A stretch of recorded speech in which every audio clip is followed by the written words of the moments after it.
10 habits किंवा 10 गोष्टी एखाद्या बिझनेसमॅनकडे, स्मॉल मीडियम बिझनेसमॅनकडे ज्या असल्याच पाहिजे, अशा आपण गोष्टी बोलूया. खूप जरुरी आहेत. पहिली गोष्ट म्हणजे दिवसाचं नियोजन, right? Planning of the day. हे खूप जरुरी आहे. आपण आपल्या डे टू डे ऑपरेशनमध्ये इतके बिझी होऊन जातो, की आपण ह्या दिवसाच्या नियोजनाकडे विसरून जातो. त्यामुळं प्लीज सकाळी उठल्यावर तुम्ही तुमच्या दिवसाचं नियोजन करा, की आज महत्त्वाच्या गोष्टी कुठल्या मला करायच्यात. बिना महत्त्वाच्या काही गोष्टी आहेत. काय आहेत? मला आज ह्या 4-5 गोष्टी करायच्यात. ह्याचं प्लॅनिंग हे सकाळीच व्हायला पाहिजे. ट्रस्ट मी, ही पहिली हॅबिट तुम्ही बाळगली तर नक्की ह्या डायरेक्ट बिझनेसवर तुम्हाला इम्पॅक्ट दिसेल. दुसरी गोष्ट, तुम्हाला कस्टमरशी एंगेज राहायला लागेल. म्हणजे तुमचा जर शॉप असेल तर कस्टमर येतोय तर चांगली गोष्ट आहे, राईट? पण तुमचा जर एखादा manufacturing, distribution, agency, consulting business असेल तर तुम्हाला त्या दिवशी तुमच्या कस्टमरशी तुम्हाला एंगेज राहायला लागेल. सातत्याने त्यांना कॉल करायला लागेल, भेटायला लागेल. प्लीज नोट, कस्टमर हा सेंटर पॉइंट आहे. तर बिझनेस करत असाल तर तुम्हाला तुमच्या कस्टमरकडे जाणं जरुरी आहे.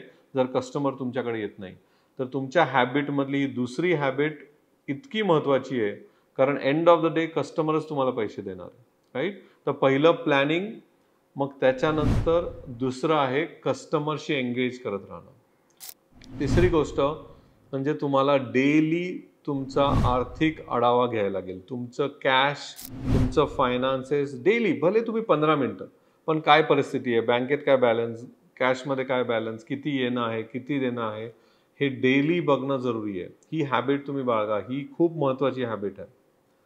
त्यानंतर चौथी जी गोष्ट आहे ती म्हणजे तुम्ही जर जमलं तर डेली डायरी जवळ ठेवा. एक डायरीमध्ये तुम्हाला रोजच्या गोष्टी लिहिणं खूप जरुरी आहे.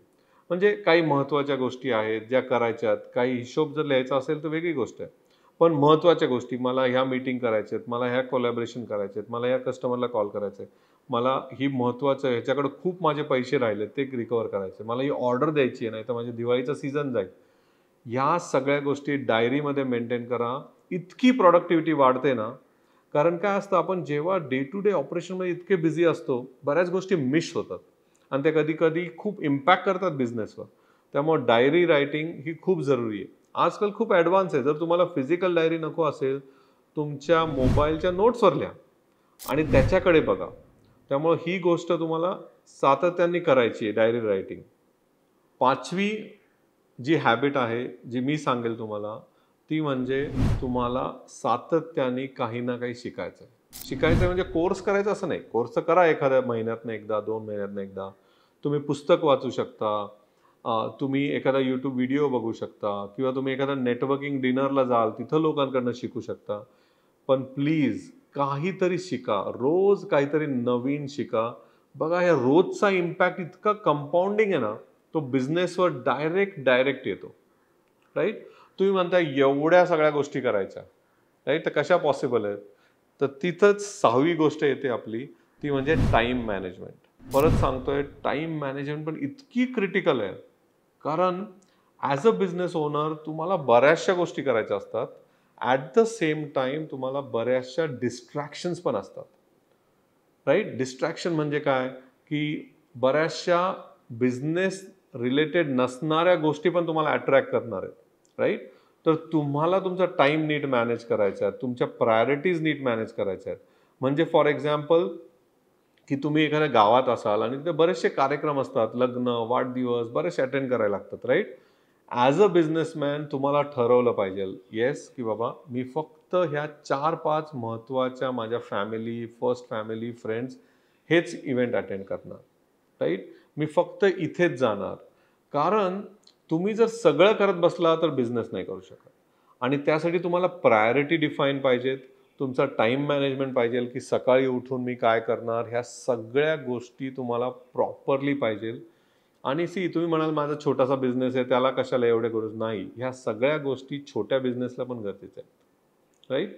त्याच्यानंतर येते ही गोष्ट, मला पहिली घ्यायला पाहिजे होती, पण तुमच्या टाईम मॅनेजमेंट, डे प्लॅनमध्ये तुमच्या हेल्थची काळजी घेणं पण तेवढीच महत्त्वाची.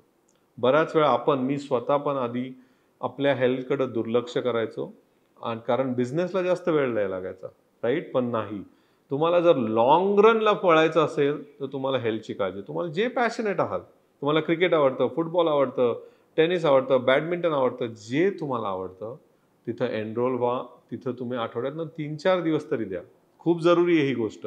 ही वन ऑफ द हॅबिट तुम्हाला बाळगलीच पाहिजे, महत्त्वाची हॅबिट आहे. आता ह्या शेवटच्या 3 आहेत ज्याच्यामध्ये महत्त्वाचं आहे टीमवर्क. जर तुम्ही एका लेवलला पोचले असाल, तुमच्याकडे 1-2 लोक कामाला असतील, 10 लोक कामाला असतील, तर तुमच्या डेली हॅबिटमध्ये you have to see to it की तुम्ही डेलिगेट करताय. म्हणजे तुम्ही सगळंच काम स्वतः नाही करत आहे. तुम्ही जेव्हा सकाळी प्लॅन कराल ना, त्याच वेळेस ठरवा की ह्या गोष्टी ही लोक करणार, मी नाही करणार, राईट. तर डेलिगेशन ही एक हॅबिट तुम्ही आत्तापासूनच टाका. वेळ लागतो, पण ती नंतर हळूहळू तुम्हाला येऊ शकते, राईट. त्यानंतर 9वी गोष्ट ती म्हणजे चेंज. तुम्हाला as a entrepreneur, as a businessman चेंजला ॲक्सेप्ट करायची तुम्ही हॅबिट टाकून घ्या, राईट. म्हणजे काय की तुम्ही एक्सपेक्ट केलं होतं की आज माझ्याकडे 50 कस्टमर व्हिजिट करतील, पण 5च आले, राईट. इट्स ओके, त्याची सवय लावून घ्या, राईट. ही तुम्हाला कॉन्शियसली एफर्ट टाकायला लागणार आहे.